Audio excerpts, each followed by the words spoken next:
Well, Boris Johnson has always been very clear that he wants the UK to be an outward-looking nation, and that means being open to the brightest and the best. But I think what we all accept is that we need an immigration system which ultimately works for the UK, and that's why what he set out is that he wants us to be looking at prioritising those with higher skills and actually having proper controls on those with low skills. And, if you have a look right now, you've got a consultation which is ongoing on the immigration white paper. And what Boris is saying is that we want to try and have a consultation on looking at the Australian system right now and seeing what elements of it would work. Ultimately, there's going to be a new immigration system coming in 2021, and we want to look and see whether there are things that we can learn from Australia.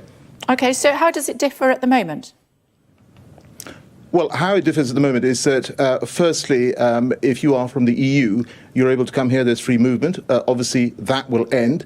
And there is a consultation ongoing in terms of how a skills-based system will look in the future, which is has a level playing field. It will depend on what skills you have rather than where you're coming from. But if you actually have a look at our immigration system right now, it is quite complicated. It is clear that if you're not from the EU, there is a sort of points-based system. But ultimately, what we want is a system which has simplicity and fairness at its heart, and that's why looking at the Australian system makes absolute sense. So we definitely won't have free movement once we come out of the European Union? Well, I think we're very clear. I think if you look already at the Immigration and Social Security Coordination Bill, which is going through Parliament, a key part of that is to end free movement. OK.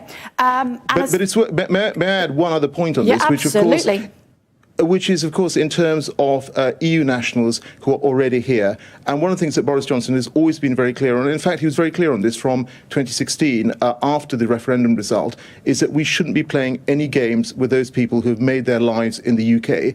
And he has been very clear is that should he become Prime Minister, he will move very quickly to make sure that those people's rights are formalised in law. OK. But going forward, we would still allow clever people from the European Union to come in? Well, we would allow people with the right skills from across the world to come in. So clever people? Well, I think it depends on your definition of what clever is. Ultimately, What's yours? This is about... Well, this is ultimately about, the sort of skills that people bring. So if you have a look already at the immigration system that we have now, it does look at salary thresholds. It does look at people's educational qualifications. And those are the sort of things that we want to be looking at. And in terms of what people are going to add to the UK, that ultimately is what people in this country want to see, is an immigration system which has fairness but simplicity at its heart. And those people who are, let's call them clever, from the European Union could still come in? Yes, I mean, I think we're very clear is that we need to set up a system which is ultimately skills-based. So what are the skills that we need in this country? And if there is effectively a points-based system at the end of the day, people will be judged against that, wherever they happen to be coming from. Why won't he do debates? Why won't Boris come and talk to us tonight? It was on Tuesday, and then also next Monday we offered him as well, but he doesn't fancy it. Well, I think he's been doing a lot of debating. He's been doing interviews. He's doing a whole range of hustings. And as you know, he is out there engaging with the media. I think the key thing for Boris is to set out what his agenda is for the future. And actually, when people come to come and do it on our telly box. He thinks it's a good idea. I think he's with respect, he's been doing this across the media. He's done a whole range of interviews, and people have been commenting on those, which is absolutely right. But ultimately, what I think is going to happen in this particular competition is that people will judge on which of the candidates is best placed to deliver Brexit. I believe that's Boris Johnson. He's been very clear to leave on the 31st of October. And secondly, people will judge on what the individual can actually deliver. And if you look at his record in London, he delivered a one-nation programme. Not what I asked you. This is what he said to us last September. Yes, I think for all politicians, the thought of a leadership debate is always a bit daunting, because you think I might screw it up and I might say something terrible and it could go wrong for me. My feeling about them is that they are essential. The viewers do need, the public does need to see interchange between their potential leaders, and I think the way for politicians to allay their anxieties about leadership debates is to have as many of them as possible.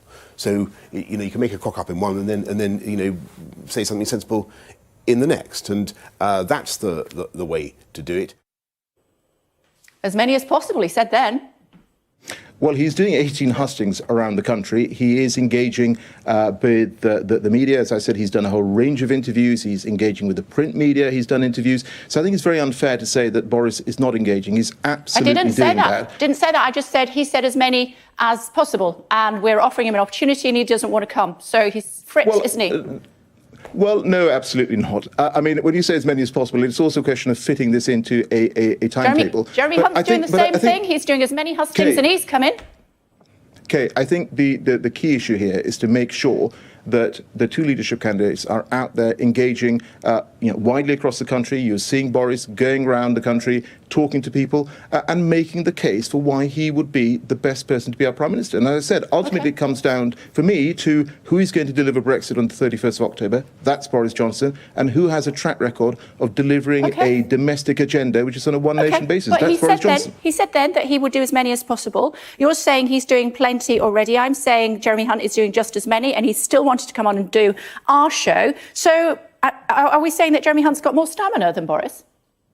Well, I don't think anyone can doubt Boris Johnson's energy and optimism. I mean, that's the one thing that comes across very much in the conversations that he has. And actually, I can tell you from, a politician who goes out and engages with the public, he's been to my constituency, and people are really excited to speak to him because he is someone who is confident and actually is setting out a really optimistic agenda for the future. I think what's important. Well, no, okay. What I'm doing is telling you very clearly that there's an enormous amount of engagement that's going on. He's out there in the media, he's out there at the hustings, and ultimately he's out there across the country. Okay. And that's what people want to see. Good to talk to you. Thanks very much indeed.